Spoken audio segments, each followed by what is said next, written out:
The civilization of ancient Egypt has long captured the imagination of humanity, and rightly so. Stretching across thousands of years and influencing everything from early Greek philosophy to modern mysticism, Egypt stands as a monument not only of stone, but of story. We marvel at the pyramids, which stood ancient even in Cleopatra's day, and we continue to be stunned by the scientific and philosophical achievements of its people, achievements that laid the very foundation for Western science, mathematics, and esoteric thought. This wasn't merely a civilization, it was a repository of primeval wisdom, an archive of divine knowledge passed down through gods and scribes, mystics and priests. From Imhotep to Hermes Trismegistus, from Victorian Egyptomania to present-day fascination with the Akashic records, Egypt has remained the beating heart of ancient occult knowledge. And at the center of that beating heart is a mysterious, elusive, and powerful god, Thoth. Thoth, often depicted with the head of an ibis or in the form of a baboon, was no ordinary deity. He began, perhaps, as a lunar god, associated with the rhythm and reflection of the moon, but he became so much more. Over the centuries, Thoth evolved into the mediator of the gods, the scribe of heaven, the master of time, the architect of law, the inventor of writing, the judge in the underworld, and the divine wielder of Heka, what we might call magic, though the term fails to do it justice. In a culture that resisted strict theological systems and instead embraced fluid and impressionistic forms of divine identity, Thoth was the great chameleon of the Egyptian pantheon, adapting and expanding to fit the spiritual, intellectual, and magical needs of every age. His name alone tells a story of mystery. The Egyptian language, like all languages, shifted dramatically over time, both in pronunciation and grammar. Early versions of his name may have sounded like Tahuti or Jehuti, and later Greek transliterations would render him as Thoth, a name we still use today. The ancient scribes didn't just write Thoth's name one way. There were at least a dozen different hieroglyphic variations, ranging from the simple depiction of an ibis to more elaborate combinations involving the feather of Ma'at, the goddess of truth and justice, who is sometimes said to be Thoth's consort. Even today, Egyptologists debate how his name was truly spoken. And maybe that's fitting. Perhaps the god of language deliberately resists being named in any one way. Visually, Thoth appears in many forms, depending on the role he's playing. Sometimes he's the ibis-headed man holding the ankh and the scribe's palette. Other times, he's the lunar baboon, often adorned with a crescent moon on his head. He might wear the double crown of Upper and Lower Egypt, representing his role as a divine mediator between the warring gods Horus and Set. In some depictions, he carries a reed pen and ink palette, the unmistakable tools of the scribe. And in others, he stands beside the scales in the Hall of Ma'at, ready to record the weight of the soul's heart in the final judgment. Each form speaks to a different aspect of his domain: creation, mediation, wisdom, judgment, healing, and cosmic order. To understand Thoth is to understand that ancient Egypt did not tell its stories in straight lines. There is no single canonical myth that defines Thoth. Instead, he floats like a mist through various myth cycles, appearing in multiple roles that, while sometimes contradictory, always reinforce his significance. He is both scribe and creator, both healer and judge, both divine emanation and independent deity. For instance, in the Osirian myth cycle, the cornerstone of Egyptian religious narrative, it is Thoth who assists Isis in finding and reassembling the dismembered body of her murdered husband Osiris. Most importantly, it is Thoth who uses ritual power, or Heka, to revive Osiris just long enough to father the god Horus. Without Thoth's intervention, there would be no heir, no avenger, and no restoration of divine order.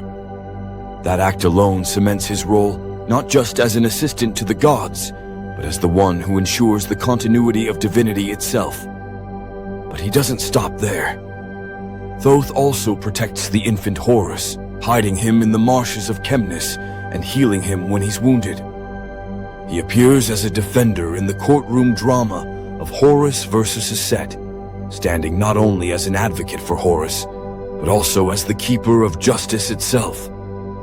When Horus has his eye torn out in a violent confrontation with Set, it is Thoth who finds the shattered pieces, reassembles them, and restores the eye of Horus to its full form. This act of restoration is not only magical, it becomes mathematical. The reconstructed eye, known as the Wedjat, was used as a symbol for Egyptian fractions.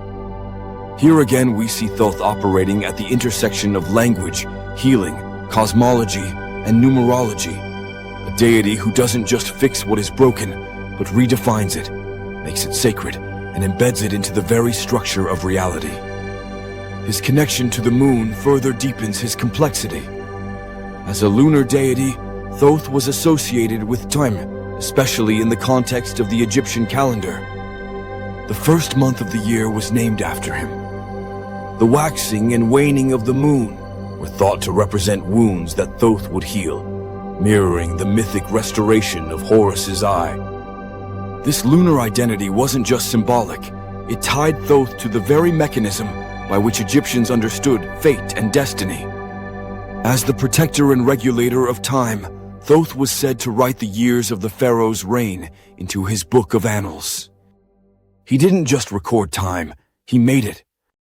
Through his words, kings ruled. Through his script, history flowed. He was not merely a witness to events. He was the divine administrator of them. And in this way, Thoth begins to resemble something even more powerful than a god. He becomes a principle, a force. The very act of perception, cognition, and creation itself. Egyptian texts from various time periods portray him as the heart and tongue of Ra, the sun god. The heart in Egyptian thought was not the seat of emotion, but of mind and awareness. The tongue, of course, was the speaker of thought. In this dual role, Thoth becomes the firstborn mind of the cosmos, the architect of existence, and the divine mechanism by which ideas are made real. He is both the source and the scribe, the origin of divine thought and the recorder of it.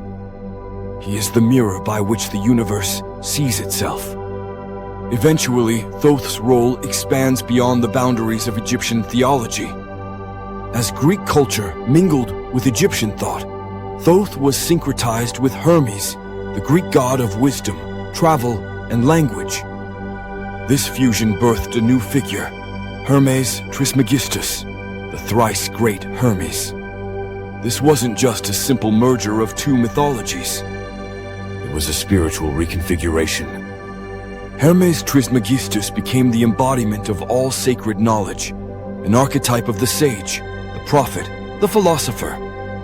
Under this new identity, Thoth survived the fall of the Egyptian temples. He passed into the libraries of Alexandria, the manuscripts of alchemists, the grimoires of medieval magicians. He became a secret whisper behind the Western mystery traditions, the hidden author of occult wisdom, the voice that echoes through time and glyphs, ink and imagination. And this is where we begin to see the extraordinary legacy of Thoth, not merely as a god of the past, but as a force that continues to inspire seekers today. He is the original scribe, the one who understands the relationship between symbols and power. In his hand, language becomes a tool for shaping reality, not merely describing it. The hieroglyph is not a letter, it is a spell. The word is not a sign, it is an act. And for those who seek truth, who seek knowledge, who seek the arcane, Thoth is more than a figure of mythology. He is a guide.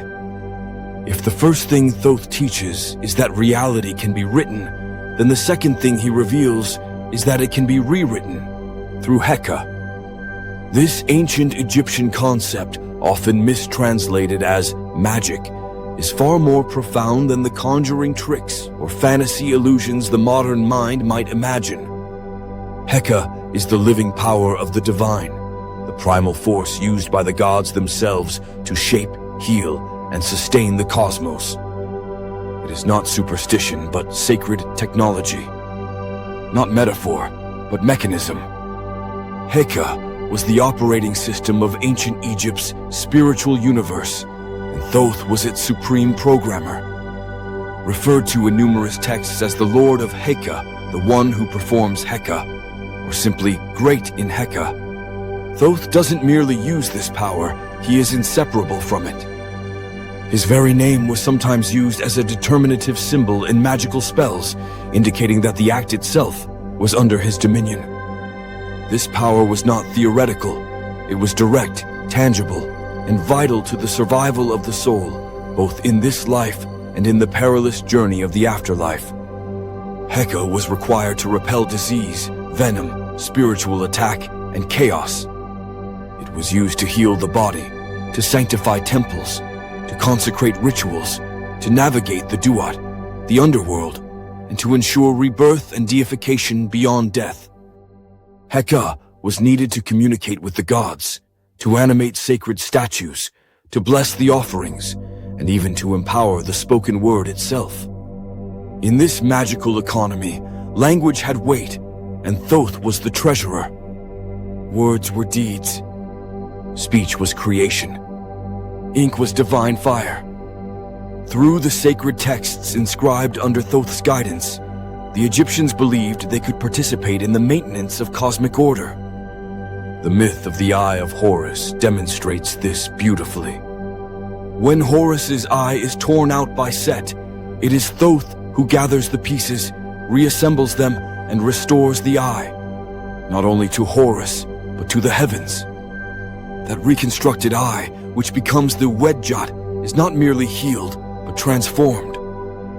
It becomes the eye of the moon, the healing light in the night sky, and a symbol of restored order, wholeness, and calculation. In Egyptian mathematics, the components of the Wedjat were used to represent fractions, showing how even numerical systems were imbued with sacred meaning. This is what Heka looks like. It is not sleight of hand or wishful thinking. It is restoration, precision, divine healing, and the fusion of mind, myth, and mathematics into one continuous sacred act. And in every version of this myth, no matter how much the details shift, it is Thoth who makes the healing possible. But Heka was not limited to the myths. It lived in the lives of the people. The priests and scribes who copied and recited the funerary texts, the pyramid texts, the coffin texts, and the Book of Coming Forth by day did so not as historians, but as magicians. These weren't books to read, they were tools to activate. They were scripts for the soul. Reciting them, even hearing them, was thought to bestow power, guidance, and protection. And behind every one of these incantations, inscriptions, and liturgies stood Thoth. He was said to have authored 42 volumes of divine knowledge, books that covered everything from astronomy to healing, from the laws of the dead to the rituals of the living. Sadly, almost all of these works have been lost, but even their memory retains power. Fragments that survive, particularly in demotic texts, hint at a system of spiritual initiation and priestly training overseen by Thoth himself. The influence of these ideas extended beyond Egypt's borders. The Hellenistic world inherited this magical model of language and divine speech through the fusion of Thoth with Hermes. In the Hermetic texts, the Logos, the creative word, is the ultimate force of transformation, and the one who wields it is the sage who has purified his soul and aligned himself with divine order. That is, essentially, a Greek reframing of Thoth's ancient Egyptian role. He who knows the names of the gods, who speaks the right words at the right moment, who writes not just for history but for heaven. This is the initiate. This is the one who walks with Thoth. And walk with him they did. In Egyptian ritual life, priests often invoked Thoth at the opening of ceremonies, appealing to his authority as the divine scribe and voice of the gods. He was called upon to ensure that the rites were performed correctly, that the hymns were sung in the proper tones, that the measurements of the temple were accurate. He set the blueprint for the temples, the houses of life, and dictated the proportions, layouts, and placements of sacred structures. As the divine architect, Thoth didn't merely design spaces, he encoded them. Every corridor, every wall, every chamber, every pillar was constructed according to sacred mathematics and symbolic alignment.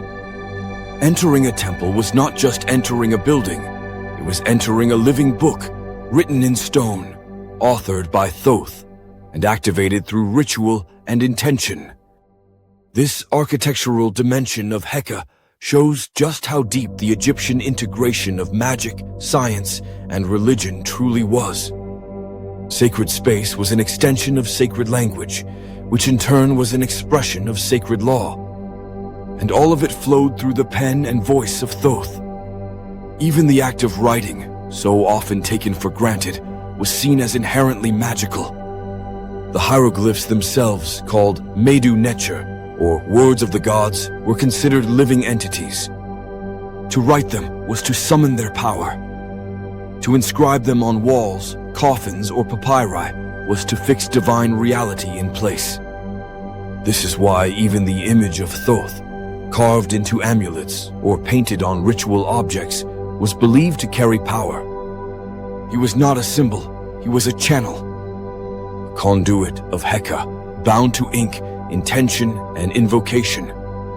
In this way, Thoth becomes more than a god, he becomes a model, a blueprint for the initiate. He is the one who knows how to speak when others are silent, how to write when others forget, how to remember when the world falls into darkness. He is the preserver of knowledge in times of crisis, the healer of divine wounds, the counselor in celestial courtrooms. And he is not just limited to the mythic past. His presence lives in every act of writing that seeks truth, every word that heals, every calculation that brings order, every spell that restores the soul to its path. To align with Thoth is to enter a lineage of scribes, priests, architects, and seekers who do not accept the chaos of the world as final, but instead take up the pen or the word or the wand and rewrite it. And it is in this spirit that Thoth was seen as a savior, a rescuer. In the funerary texts, he is often described as the one who lifts the soul with his wings, who guides it through the dark passages of the underworld, who records its deeds and defends it before the tribunal of gods. If the heart of the deceased was too heavy, weighed down by sin or imbalance, Thoth would mark the verdict. But if the soul faltered, if it could not speak in its own defense, Thoth could step forward as advocate, using his voice, his reason, his Heka, to argue on its behalf. He did not merely judge, he interceded. He did not merely observe, he acted. And in the final rituals, like the opening of the mouth ceremony, it was Thoth who helped awaken the soul into eternity, using magic not just as a tool of power, but as a gift of rebirth. For most gods of the ancient world, the end of temples meant the end of worship. The decline of Egypt's native religion was long and complex, marked by Roman conquest, Christian suppression, and the eventual Islamic transformation of the region. By the 5th century of the Common Era, the great temple complexes that had once echoed with invocations to the gods fell silent. The last hieroglyphic inscription was carved around the year 394 CE, and the final Demotic script appeared not long after. With the closure of the Temple of Isis at Philae under the orders of Emperor Justinian in 537, it seemed the gods of Egypt had faded into myth, their statues abandoned, their names forgotten. And yet Thoth endured. How? Through metamorphosis. Through the same adaptability that had always defined him. Thoth, the god of writing, ensured his own survival through the very mechanism he ruled, text. As his temples closed, his identity shifted. He became Hermes Trismegistus in the Hellenistic world, a figure no longer strictly Egyptian, but something hybrid, something transcendent. Hermes Trismegistus was not worshipped in temples, but studied in manuscripts. His words became the source of secret knowledge, passed down in scrolls, grimoires, and philosophical dialogues. And through these texts, Thoth found immortality not in marble or offering bowls, but in ideas. His new temple was the library. His altar, the written page. This transformation was more than symbolic. It marked the migration of sacred authority from priesthood to scholar, from ritual to philosophy. As Hermes Trismegistus, Thoth became the teacher of alchemy, astrology, and spiritual purification. He taught that salvation came through knowledge, gnosis, and that the soul must be cleansed of its worldly illusions to ascend to the divine. In texts like the Corpus Hermeticum, which blended Greek, Egyptian, and later Christian elements, Hermes speaks as a prophet, a philosopher, and a mystic. He reveals the unity of all things, the power of the mind, and the presence of the divine within each human soul. This was not Thoth as he was, but it was Thoth as he needed to become to survive. And survive he did. As Islamic culture absorbed Greek and Egyptian knowledge during the Middle Ages, Hermes Trismegistus was reimagined once more, this time as Idris, a prophet in Islamic tradition, or as Enoch, the scribe of God in Jewish lore. In each case, the core remained, a wise figure who bridges the human and the divine, who reveals sacred knowledge, and who understands the language of the cosmos. In this way, Thoth infiltrated three of the world's great monotheistic religions, not as a god, but as a prophet, a seer, a primordial teacher. His wisdom was smuggled in under new names, clothed in new doctrines, but his essence was intact. He was still the one who knows, the scribe of heaven, the voice of order. This infiltration wasn't accidental. It reflects a deep psychological truth that humanity needs a figure like Thoth, a guardian of knowledge, a keeper of mysteries, a being who does not dominate with thunder or fire, but who quietly records, heals, teaches, and intercedes. Thoth is not the god of fear, but of clarity. He is not the tyrant, but the witness. In an age of confusion, deception, and chaos, Thoth becomes more relevant than ever. Because his power is not brute strength, it is understanding. And understanding, once attained, cannot be taken away. Even in the Renaissance, when Europe rediscovered the Hermetic texts, Thoth's influence surged again. Thinkers like Marsilio Ficino and Giordano Bruno revered Hermes Trismegistus as a source of ancient wisdom that predated Plato and Moses. They believed his teachings contained a divine science that could unlock the secrets of the universe. Alchemists copied his symbols. Philosophers quoted his aphorisms. Secret societies adopted his name. And in all of it, Thoth was present, not as a relic of the past, but as a living current flowing beneath the surface of Western esotericism.